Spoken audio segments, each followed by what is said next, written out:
السلام علیکم دوستو، کیسے ہیں آپ سب؟ امید کرتا ہوں خیریت سے ہوں گے۔ Welcome to my channel Naseer centre voice. تمام ویڈیو اپڈیٹس کے لیے نصیر سینٹر وائس کو سبسکرائب کر کے بیل نوٹیفیکیشن کو آن کر دیں۔ تو بڑھتے ہیں آج کی سٹوری کی طرف۔ آج کی سٹوری کا عنوان ہے ایک خوفناک سفر۔ السلام علیکم، میرا نام مشتبہ ہے اور میرا تعلق کراچی سے ہے۔ میرے ساتھ ایک پیرانارمل انسیڈنٹ ہوا تھا آج سے 5 سال پہلے۔ اس ٹائم میرے دادا ابو حیات تھے اور ان کی طبیعت آخری دنوں میں کافی خراب رہتی تھی۔ ایک رات ان کی طبیعت زیادہ خراب ہو گئی تو ہم نے انہیں کراچی کے ایک بہت بڑے ہاسپٹل میں ایڈمٹ کروا دیا۔ ایکچولی ان کو ہارٹ اٹیک ہوا تھا، جس کی وجہ سے ان کو ابھی تک ہوش نہیں آ رہا تھا۔ ایج فیکٹر بھی تھا، اس لیے وہ کوما میں چلے گئے۔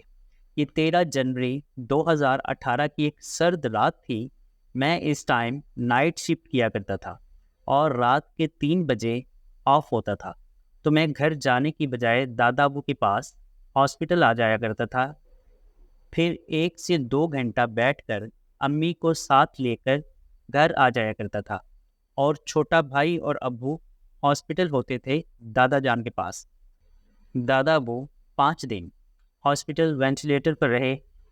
ایک رات میں اپنی گاڑی پر نائٹ شفٹ سے واپس جا رہا تھا تو راستے میں مجھے ایک آدمی نے ہاتھ دے کر روکا، جیسے وہ لفٹ مانگ رہا ہو۔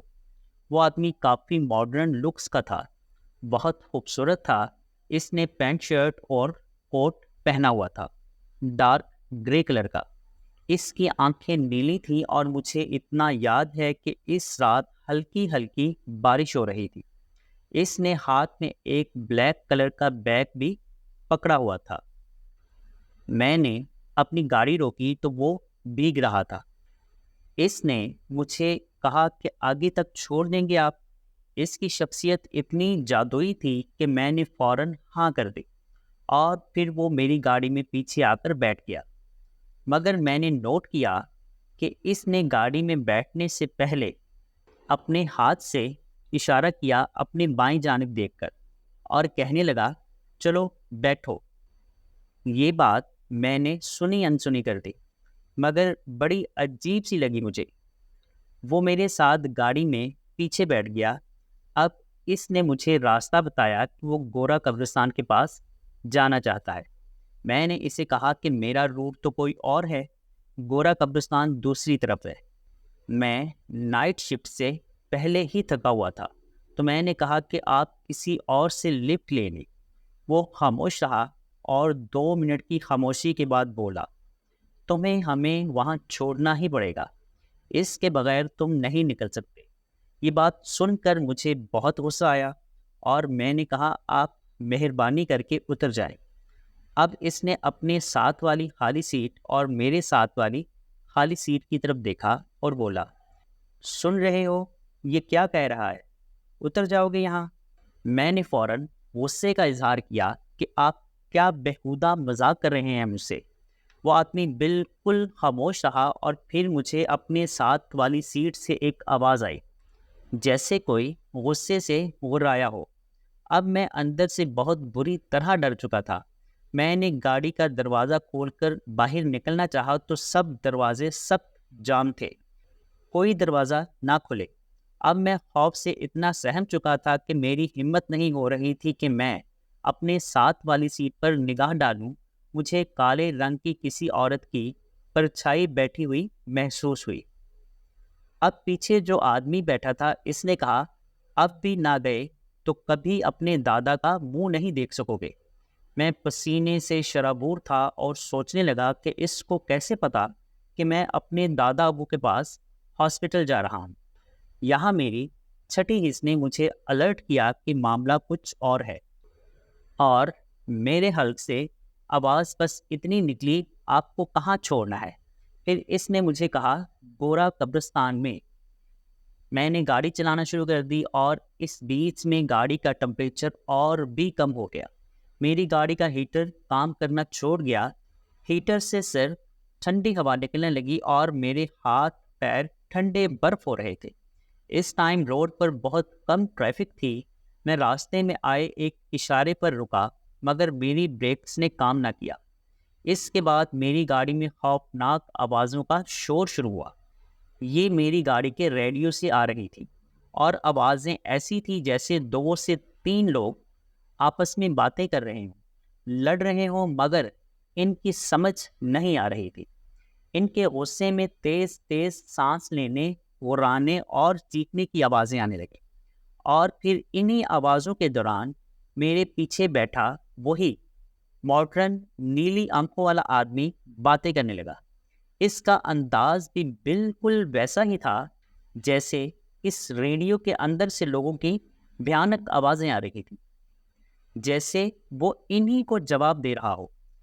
میں نے ہمت کر کے جب کار کے فرنٹ مرر سے اس آدمی کو دیکھا تو میرے رونگٹے کھڑے ہو گئے, کیونکہ وہی ماڈرن نیلی آنکھوں والا خوبصورت آدمی, اس کا آدھا منہ جلا ہوا تھا. اور پھر میری نظر اس کے ساتھ بیٹھے آدمی پر پڑی جس نے کالے سیاہ رنگ کا لباس پہنا ہوا تھا. اس کا جسم کالے رنگ کے بالوں سے ڈھکا ہوا تھا, اور سب سے زیادہ ڈرا دینے والی بات یہ تھی کہ اس آدمی کا سر ہی نہیں تھا. وہ ایک سر کٹا بھیانک آدمی تھا. میری چیخیں نکل رہی تھیں اور میں رونے لگ گیا. پھر میں نے اللہ کا نام لینا شروع کیا, اور جیسے ہی آیت الکرسی پڑھنا شروع کی میری گاڑی کو زوردار جھٹکے لگنا شروع ہو گئے, جبکہ گاڑی پہلے ہی بہت باری تھی.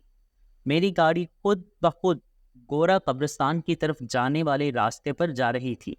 میں اس دوران کہیں اور راستہ بدلنے کی کوشش کرتا تو راستہ بدلا نہ جاتا, اور پھر 20 منٹ تک اسی کشمکش میں گورا قبرستان آ گیا. یہ رات کے 3:25 کا وقت تھا. اس آدمی نے اپنے بیگ کو کھولا اور بہت بڑا گوشت کا ٹکڑا نکالا اور کچا کھانے لگا. اتنی گندی سمیل گاڑی میں آ رہی تھی. میں مسلسل آیت الکرسی پڑھتا جا رہا تھا. میرے پیچھے بیٹھے اسی ماڈرن آدمی نے مجھے کہا کہ اسے پڑھنا بند کرو, یہ مجھے جلا رہا ہے. اور پھر اس کے چہرے پر ایسے چھوٹے چھوٹے بلبلے بن رہے تھے جیسے کسی چیز پر تیزاب ڈالا جاتا ہے اور تب ببلز بنتے ہیں. میں نے اور تیز پڑھنا شروع کر دیا. میں ڈرائیونگ سیٹ پر ضرور بیٹھا تھا مگر میرے کنٹرول میں میری گاڑی نہ تھی. اس کے بعد میری گاڑی میں جو بھی مخلوق بیٹھی ہوئی تھی اس نے ایسی آوازیں نکالنا شروع کی جیسے کوئی رو رہا ہو اور درد سے کراہ رہا ہو. میرے ساتھ بیٹھی عورت نے ایک زوردار تھپڑ میرے منہ پر مارا. میرے منہ پر اس کا نشان پڑ گیا تھا. ایک بہت پرانی قبر کے پاس آ کر میری گاڑی ایک زوردار جھٹکے سے رکی, کھلی, اور میں نے اپنی آنکھوں سے دیکھا کہ میری گاڑی کی چھت سے ایک لمبے بالوں والی عورت اتری, اور میرے ساتھ جو عورت بیٹھی تھی وہ بھی اتری. میرے ساتھ والی سیٹ پر جو عورت بیٹھی تھی وہ بہت بوڑھی تھی, جبکہ میری گاڑی کی چھت سے جو عورت اتری تھی وہ بہت جوان تھی. پھر وہی سرکٹا آدمی باہر نکلا, اور آخر میں وہی ماڈرن نیلی آنکھوں والا خوبصورت آدمی نکلا. ان سب کو میں نے اور بھی بھیانک شکل میں بدلتے ہوئے دیکھا. ان میں سے سرکٹا آدمی میرے سامنے اتنا لمبا ہو گیا کہ درخت کی اونچائی کو چھونے لگا. یہ دیکھ کر میں نے زوردار چیخ ماری اور وہیں خوف سے بے ہوش ہو گیا. صبح جب میری آنکھ کھلی تو میں اسی ہاسپٹل میں تھا جس ہاسپٹل میں میرے دادا ابو تھے. مجھے نہیں پتا کہ میں وہاں کیسے پہنچا. میرے بھائی اور ابو پاس کھڑے اور پھر مجھے کہنے لگے کہ ایک بوڑھا آدمی تمہیں یہاں چھوڑ کے گیا تھا رات کے 4:15 بجے. اللہ جانے اس نے تمہیں ہاتھوں میں اٹھایا کیسے تھا. ہم اتنا پریشان ہو گئے تمہاری ٹینشن میں, ہم اس آدمی سے ملنا ہی بھول گئے, اور وہ تمہیں ایسا چھوڑ کے گیا کہ دوبارہ ہمیں ہاسپٹل میں کہیں نظر نہ آیا. اور ابھی چند سیکنڈ ہی ہوئے ہوں گے ڈاکٹرز کو آئے. ہم اس آدمی کی طرف گئے. ہاسپٹل کے جس کوریڈور میں وہ کھڑا تھا باہر آئے تو کوریڈور سارا خالی تھا. بس کچھ لوگ زمین پر اوندھے پڑے سو رہے تھے, کوئی بھی نہیں تھا وہاں. تمہارے ساتھ کیا ہوا تھا؟ پھر میں نے شروع سے لے کر ان کو سب بتانا شروع کیا کہ کیسے مجھے 3 تلوار سے آگے گزرتے ہوئے روڈ کے کنارے ایک ماڈرن آدمی ملا. مگر وہ اکیلا نہیں تھا کہ اس کے بعد مجھے تھوڑی ہوش آئی اور میں نے کہا کہ مجھے دادا ابو کو دیکھنا ہے۔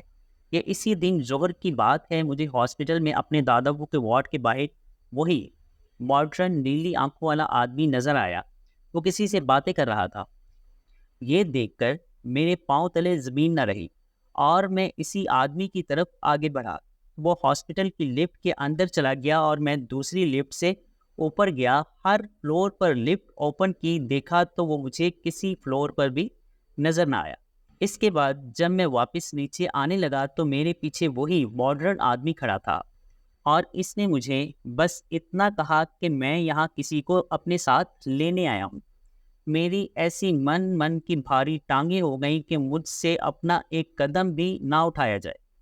میں گراؤنڈ فلور پر پہنچا، لفٹ کا دروازہ کھلا تو میں راستے میں ہی گر گیا۔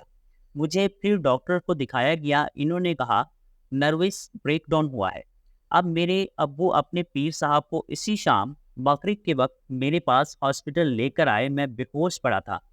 انہوں نے میری نبض دیکھی اور آنکھیں بند کر کے کچھ پڑھنا شروع کیا اور پھر مسلسل 20 منٹ اپنی پڑھائی پڑھنے کے بعد وہ بولے کسی کو سوچ سمجھ کر لفٹ دینی چاہیے۔